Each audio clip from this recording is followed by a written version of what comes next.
Kamu kan tahu saya, ya kan? Kenapa nggak konfirmasi dulu? Udah, bahaya itu buat istrimu. Wira-wirawan juga dia kena ancaman ya. Di sini tertulis.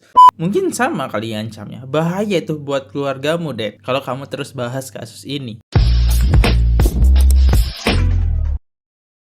Oke, halo teman-teman, kembali lagi di channel FKR Project ya, yang selalu memberi kalian konten-konten yang menarik dan aktual tentang kasus-kasus yang lagi viral maupun sedang trending di dunia sosial media. Tentunya gue bakal ngebahas kasus tersebut secara mendalam dari berbagai sudut pandang kalian juga, teman-teman. Dan buat teman-teman yang baru mampir ke channel ini, jangan lupa guys, bantu gue dulu dengan klik tombol subscribe-nya. Yang udah klik tombol subscribe di bawah sini, gue ucapin banyak-banyak terima kasih. Dan jangan lupa juga aktifin tombol loncengnya biar kalian tahu kapan gue upload ya. Karena gue uploadnya random ya. Dan udah itu aja sih, like, comment, dan di share-nya terakhir. Ya, kali ini gue pengen ngebahas 3 orang yang terkena ancaman gitu dari pihak pemerintah gitu. Siapa aja kah? Ya, mungkin kalian udah ngeliat thumbnailnya ya. Deddy Kobuzer, ada Wira-wirawan, Masa Firasat, dan ini ya. Oke, mari kita bahas kenapa mereka bertiga dan Pablo juga itu kena tegur, gak boleh upload konten tentang Jessica. Bahkan sekarang aja Deddy Kobuzer gak ada uploadan sama sekali ya tentang Jessica lagi, langsung berhenti. Semenjak Selti itu langsung berhenti ya. Gokil. Mari kita bahas. Let's go.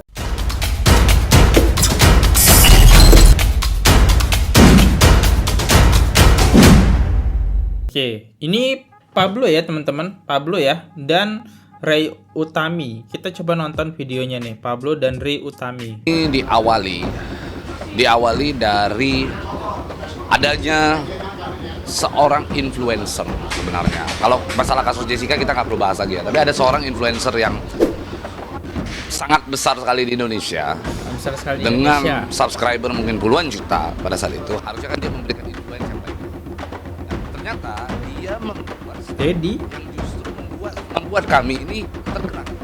Pada saat itu dia menyebut di dalam podcastnya dia, di dalam YouTube channelnya dia, yang dia sudah sebut 21 juta subscriber loh itu. dia sebut bahwa Selti itu tidak ada, sel tikus itu nggak ada. Tidak ada bukti. Dan bahkan katanya dia sudah lihat langsung.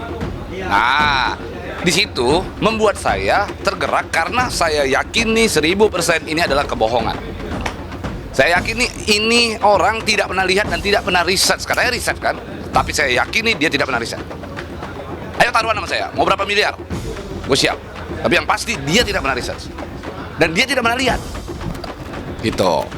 Di situ saya membuktikannya simpel aja, nggak perlu itu keluar dari mulut saya. Kalau itu keluar dari mulut saya, nanti seolah-olah pembenaran, seolah-olah gue sok tahu, seolah-olah nanti gue dikatain pansos sama dia gitu. Gue nggak mau. Nah, terus akhirnya gue undanglah Kasubdit Pamtah Rutan Polda Metro. Oke, Kasubit. Oke, ini ada di channel YouTube-nya Ray ya. Nah, kalau kita lihat dari channel YouTube-nya ini nih, di bagian sini, Ray kan karena istrinya punya channel YouTube dan jumlahnya 1,2. Saat kita scroll ke bawah, kita bakal ngelihat ini, polisi ini ungkap soal Selti.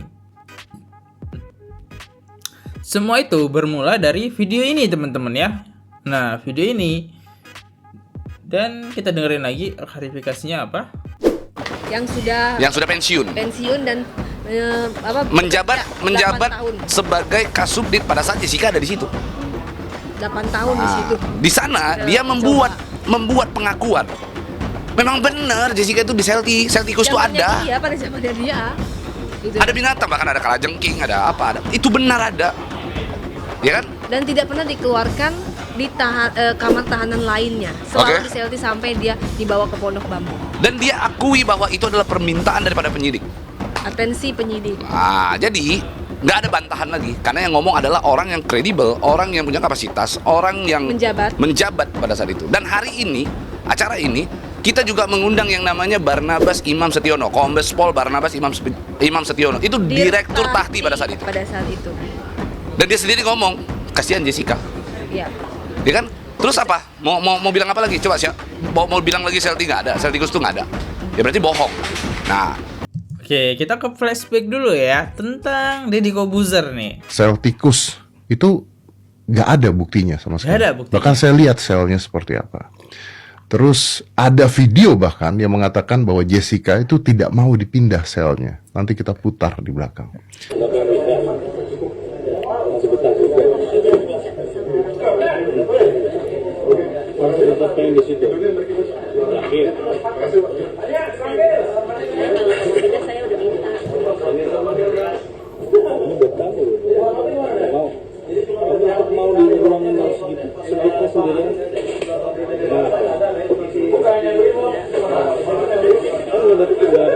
Oke, di sini blunder ya. Di video ini blunder ya. Mungkin kita kalau nggak ada kata-kata ini, kita bakal nyangka bener ya kalau dipotong sedikit aja. Jessica tuh emang pengen hidup di Celtic. Tapi menurut gua ada kata-kata blundernya. Di sini tertulis 3 tahun. Yang dimana setelah gue telusuri, Celtic itu Jessica masuk di Celtic itu selama 6 bulan ya. Sedangkan di sini 3 tahun. Kan itu sesuatu hal yang berbeda gitu. Di sini kan ditanya nih dari polisinya. Kan sudah 3 tahun kamu di situ. Kenapa kamu pengen di situ gitu kan? Ini bukan ruangan Celtic ya teman-teman yang dibicarakan ini. Nah, ini dia ruangannya sendirian lah, ruangan khusus gitu. Ini ya menurut gua blunder sih. Oke, kita lanjut lagi dengerin apa tanggapan Pablo lagi ya. Sampai Deddy Corbuzier kok mau gitu ya. Sekarang bahkan dia menutup kasus ini gitu. Gue curiga ya, feeling gue atau firasat gue, Deddy Corbuzier juga kena ancaman gitu dari atasnya. Udahlah Dad, gak usah terlalu mendalamin kasus ini gitu ya. Kasus ini udah selesai, hakim juga udah mengetok palu, udah gak usah diganggu-gugat lagi gitu ya. Feeling gue sih seperti itu. Dan mungkin juga dia gak riset ya. Dia hanya dikasih risetan orang gitu kan. Orang riset dikasih aja datanya ke Deddy. Nanti kamu bilang ya Dad, kamu yang riset. Itu kan firasat gua teman-teman. Tapi bisa benar atau bisa salah ya. Ya inilah. Jadi akhirnya Deddy Corbuzier ngeluarin video seperti itu. Celtic itu tidak ada. Padahal yang riset bukan dia. Tapi di situ dia bilang, saya sudah riset tuh Deddy. Udah awalnya itu. Dan pada saat kita sudah buat, tiba-tiba nih, kebetulan awalnya memang saya nggak ada niat tuh membahas Jessica apa segala macam, karena banyak ketidakenaan saya dengan pihak-pihak tertentu lah gitu. Dan saya ada kenal si A, kenal B, kenal C, takutnya nanti kalau kita bahas menyinggung dan sebagainya.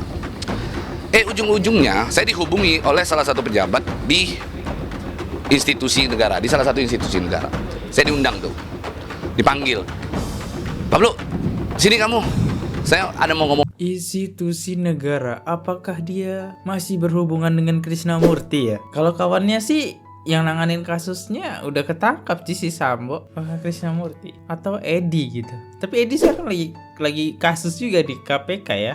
Ngomong penting apa gitu. Nah, ujung-ujungnya saya datang lah. Begitu saya datang, cuma saya udah feeling ini pasti ada urusan ini. Akhirnya apa yang saya lakukan? Saya pakai handphone saya taruh di kantong on record. Ya, ngobrol sama beliau. Terus dia ngomong gini, bercanda-bercanda lah awalnya. Ada setengah jam saya ngomong di situ tuh nggak ada membahas yang penting gitu kan. Tiba-tiba ada yang nelfon dia. Siap, ini ada di depan saya. Sila telepon. Pas sudah kasih ke saya, Pablo, kamu kan kenal sama kita. Ya kan? Pablo, kamu kan kenal sama kita. Kamu kan tahu saya. Ya kan? Kenapa nggak konfirmasi dulu? Udah, bahaya itu buat istrimu katanya. Bahaya itu buat istrimu. Itu konten sensitif.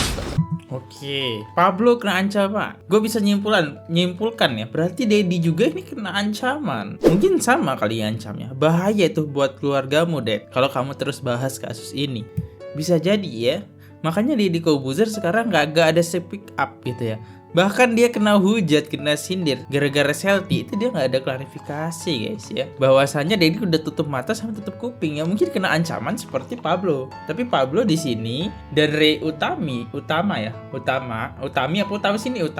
tetap aja dia ngebahas. Oke, mentalnya benar-benar kuat ya saya. Spontan membuat gua itu akhirnya terbawa emosional di situ. Akhirnya gua bilang apa? Izin bang, gua bilang. Bahayanya sebenarnya itu karena spontan gini ya, gue punya trauma untuk istri gue itu punya masalah-masalah hukum gitu. Nah ya, itu yang nelfon itu pejabat tinggi. Jadi pejabat tinggi di salah satu institusi negara lah. Gue nggak mau sebut. Tunggu jangan sampai ini salah ngomong. Jadi gue ulangin, gue itu diundang oleh salah satu pejabat di salah satu institusi negara. Dia ditelepon sama orang itu, jadi nggak pakai handphone gue nih. Coba gue udah feeling kan awalnya kan, makanya gue dateng, dia sodorin gue handphone karena katanya dia dihubungin kan. Nih, katanya. Udah dia sampaikan, Pablo, kamu kan kenal kita, udah kamu kan tahu saya. Itu istrimu bahaya, kontennya itu bahaya, sensitif katanya. Gitu, baik-baik sih ngomongnya baik-baik. Menurut gue itu adalah ancaman yang diplomatis gitu, tapi bagus lah. Artinya dia masih punya otak untuk ngomong itu. Jadi pada saat dia udah sampaikan itu, gue bilang izin bang, karena gue ada sisi traumatized yang kemarin, ya kan. Akhirnya gue jadi kepancing emosi, sesaat tuh langsung kepancing aja. Yang gue bilang begini, izin bang, yang bahaya itu buat istri saya atau buat abang? Itu pertanyaan gue. Nah, setelah gue omongin, Anjay, izin bang, yang bahaya itu buat gua atau buat abang? Mental Pablo ini kuat juga. Padahal udah diancam ya, itu bahaya buat istrimu kata dia. Diancam sama Pablo. Ya bahaya buat saya atau buat abang? Gitu. Ya abang lah pastinya. ini tuh dia ngamuk, dia marah.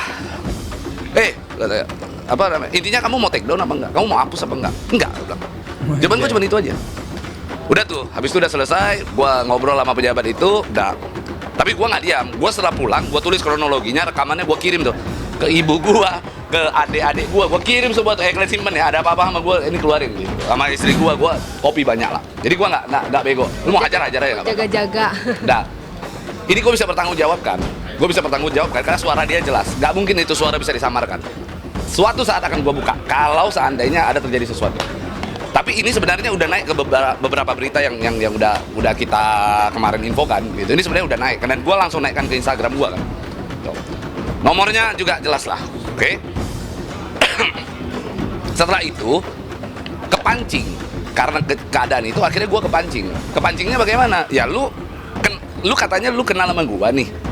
Sorry aja ya. Lu kenal sama gue. Kalau lu memang kenal sama gue, kenapa nggak lu hubungin gue langsung? Lu kan punya nomor handphone gue. Kenapa lu harus melalui orang? Kedua, kenapa lu harus... Oh, jadi Pablo ini diancam dari melalui orang gitu. Makanya tadi di awal setengah jam percakapan kayak bercanda-bercanda. Tiba-tiba dapet telepon dan langsung nanyain teori kasus tersebut ya. Jadi pelaku utamanya ini nggak mau mewujudin diri gitu ke Pablo, tapi nyuruh orang. Ancam gua. Akan lebih elok kalau dia ngomongnya begini, Pablo, kita minta tolong lah, take down lah. Kalau dia ngomong gitu, mungkin gua pertimbangkan. Mungkin di situ kepancing lah emosional gua. Dia nggak terimanya, gua tahu di bagian mana. Posisi nggak terimanya gua paham. Dia sama konten lain nggak peduli sebenarnya. Kenapa konten ini sensitif? Karena di sana, ini ya, gua kasih satu kata yang kalian boleh maknai sendiri apa maksudnya. Kasubdit Pamtah yang gua wawancara, yang diwawancara sama Ray di dalam konten itu menyebut begini. Di sana Jessica di sel tikus bukan atas kemauan Tahti, tetapi atas kemauan penyidik. Oke, kita simpulkan aja lah sendiri. Intinya dia ingin ini di take down. Udah cuma itu doang, nggak ada yang lain-lain. Akhirnya kepancing karena gua, singkat cerita, gua dipancing dengan amarah gua, dengan ancaman dan sebagainya. Hasil dari itu akumulasi, inilah hasilnya. Akhirnya gue bilang gas terus, jangan sampai berhenti. Pokoknya gue cuma pengen lihat Jessica bebas, ini orang kena ganjarannya, udah, gue puas. Coba itu. Gue nggak mau pansos juga. Gue nggak mau pansos untuk urusan ini. Banyak media yang ngajak gue, mau bang podcast ini, gue nggak mau. Di TV beberapa talk show, ini gue ada chattingannya semua. Dari mulai rumpi lah, apalah segala macam aja. Gue nggak mau. Kalau gue mau pansos, gue udah roadshow kemana-mana. Gue nggak mau. Iya. Gue cari makan nggak dari situ. Bintang tamu apa? Artis bintang tamu gitu. Ya, dah. Akhirnya setelah itu terjadi, apalagi gue seorang advokat juga, begitu ya. Oke, kita bahas sedikit lah ya. Jadi sebenarnya yang dapat ancaman nggak dari Pablo aja, tapi dari Wira-Birawan juga. Dia kena ancaman ya. Di sini tertulis, Wirang, selamat malam. Apa kabar? Assalamualaikum warahmatullahi wabarakatuh. Alhamdulillah kabar baik pak. Hehehe. Bisa telepon Wir? Siap. Salah pak, izin saya dijawab. Kita chat dulu pak.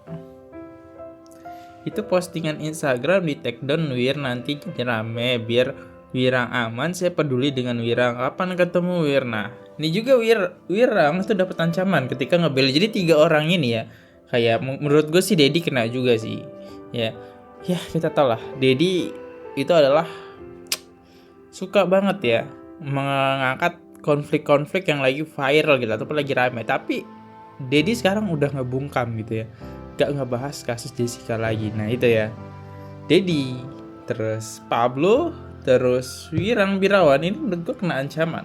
Dan di sini tertulis, insya Allah saya aman. Kalau saya kenapa ya berarti benar. Maaf Pak, soal ini saya maju terus pantang mundur. Jadi pengen nyeplos deh, ini fakta sebenarnya. Nah itu ya. Lanjut lagi sedikit. Gua sampaikan ke Bang Oto, Bang, ada atau tidaknya seorang Pablo? Karena Pablo nih, gue ini bas berita acara sumpah gue sebagai advokat tuh 2016. Di sini tadi kita lihat advokat senior semua. Advokat senior semua, pengalamannya jago-jago semua, ya kan? Ada atau nggak ada gua, ini pasti akan jalan, betul kan? Akhirnya gue berinisiatif. Segala sesuatu harus dimulai dari hati yang tulus. Hati yang tulus, kita doa bersama untuk memulai semua pergerakan kita. Jadilah ini acara. Akhirnya gua sama Bang Oto sepakat, yuk, dan kita sepakat tidak ada sumbangan dari siapapun. Jadi bener-bener acara ini biaya antara gua dan Bang Oto kita bagi 2. Udah itu aja. Gak ada lagi yang lain-lain. Kita nggak mau. Gitu. Hanya itu. Dan setelah ini jalan sukses, ya sudah. Kita senang, kita bahagia. Jadi walaupun ada sedikit, kita tahu kejujuran itu harus terungkap. Ya, walaupun dari orang yang seperti aku yang bukan siapa-siapa ini, karena aku tahu, aku pernah di dalam. Aku pernah melihat, bahkan sampai sekarang pun ada. Selti itu ada dan Jessica masuk kok. Tidak pernah dikeluarkan di tahanan-tahanan, di kamar-kamar. Bahasa-bahasanya itu jauh lebih serem. Cuman kita nggak mungkin di media. Ya, cuman itulah intinya ada. Intinya ada. Jessica benar-benar dimasukkan ke sel tikus. Cuman tiba-tiba ada pihak yang ngaku-ngaku aja bahwa dia udah lihat itu tempat. Dia bilang Jessica tidak ada buktinya masuk ke sel tikus. Gila. Fatal itu, fatal. Fatal. Maka menurut saya sarankan kepada lembaga yang memberikan dia kepangkatan, cabut itu. Cabut itu. Kalau nggak cabut terus mau ngapain? Hati-hati loh. Sementara sudah 21 juta orang yang menonton itu. Jangan ada pihak-pihak yang tiba-tiba menggunakan kepangkatan yang diberikan oleh negara justru untuk melakukan perbuatan yang negatif. Apa itu? Menyebarkan berita yang bohong. Fatal itu.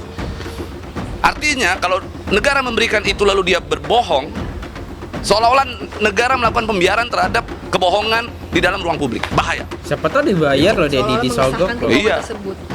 Fatal.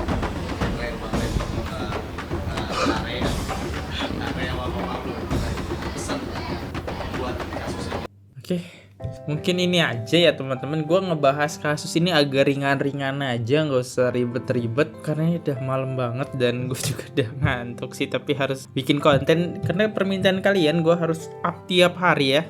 Oke, di momen terakhir ngantuk-ngantuk gini gue bacain komen kalian deh ya. Oke, jadi baru-baru ini gue ada upload ya video dimana ngebahas bedah klarifikasi ayahnya Mirna ya. Jadi ayahnya Mirna itu muncul lagi sekian lama, dia nggak pernah nongol di podcast, akhirnya dia muncul lagi teman-teman. Ya, kita mari baca komen-komen. Oke, gue analisa dulu komennya ada berapa nih like yang paling banyak ya. Oke, like yang banyak di sini ada sekitar 7 ataupun 6 ya, 6 jempol yang like sebuah komen. Mari kita baca top komennya di sini. Oke, top komen yang pertama dari Pak Gambing 5245. Gak usah sok males sama Pak Oto, hukum terus berlanjut. Iya, gue paham kok. Jadi emang di momen di video ini Pak Edi, ayahnya Mirna, itu kayak udah saya tuh males banget sama Pak Oto gitu kan. Iya, benar-benar. Gue sok males ya. Oke, lanjut lagi. Like-nya 5. Nurwi Jayanti 1637. Ngoceh aja kau sampai mulutmu berbusa aki. Lihat karma udah ada di sekitarmu. Contohnya temanmu udah jadi tersangka. Sama ya namanya Edi. Bedanya kalau ayahnya Mirna Edi pakai I, sedangkan Edi Prof Edi ya yang sudah ketangkapnya itulah. Ya. Akhirnya sekian lama muncul lagi ya. Komen ketiga ya dari Taufik Adil PK1Y. Gas, ungkap tuntas kasus ini. Kita ungkap sampai kebenarannya ketemu, atau PK kedua lah ya, minimal PK kedua lah gitu kan. Oke, dari @jabalakat, dari @j, nama kalian tuh susah kali bah. Langsung aja kita komen ya. Katanya Pak Oto itu orang baik. Pak Oto adalah senior. Walaupun umur saya lebih tua dari Pak Oto, saya minta maaf. Itu kata Pak Edi Darmawan. Sediwara apalagi nih? Iya ya, jadi ya Pak Edi ngerasa paling tua lah di sini ya. Gokil lah ya. Dan dia malah menceramai Pak Oto gitu. Udahlah, berhentilah ya ngebahas kasus ini. Nanti ini bakal ribet gitu. Jadi Pak Edi nyaranin seperti itu aja. Ya intinya kayak gitu aja guys. Gue pengen likein komen-komen kalian di sini. Gue makasih banget buat kalian yang udah komen. Jangan bosan-bosan buat komen di setiap uploadan konten gue ya guys. Thank you. Gue Fadli di sini undur diri. Kalau udah salah kata mohon dimaafkan. Sampai jumpa di next video ya. Semoga video ini simpel aja dulu ya, nggak usah berat-berat. Kita cerita aja siapa yang kena ancaman lah ya. Seperti nanti kebongkar siapa yang ngancam tersebut, orang-orangnya pada tertutup. Oke, see you, goodbye, bye. Oke guys, subscribe channel FKR Project. Jangan lupa kalian subscribe channelnya FKR Project. Subscribe channel FKR Project. Hai guys, jangan lupa untuk subscribe FKR Project.